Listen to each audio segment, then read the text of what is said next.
শীত চলে গেল, আমরা তো দেশে যেতে পারি না। যারা জব করি আমরা, মেয়ে মানুষ বলেন ছেলে মানুষ বলেন, তারা গ্রামে যেতে একটু কষ্টই হয়, এটা সবাই জানেন তাই না?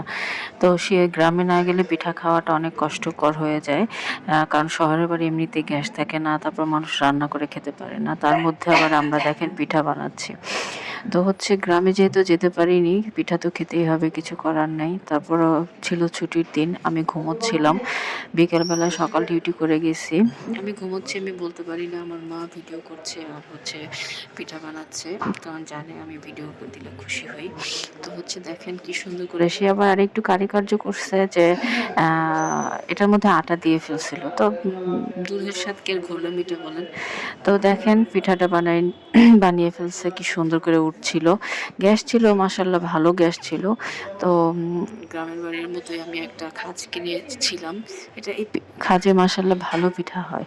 তো আপনারা কে কে আমার মতো এরকম শহরে বসে বসে পিঠা খান, গ্রামে না যেতে পেরে একটু জানাবেন।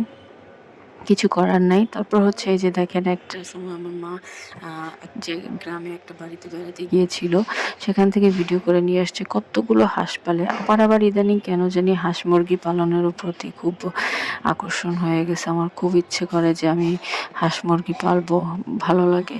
কিন্তু হাঁসটা আবার একটু বেশি ফ্যাসার ফ্যাসার হাগু করে, তো এই জন্য আর ভালো লাগছে না। তাই আপনাদেরকে দেখাচ্ছি, দেখতে ভালো লাগছে দেখেন।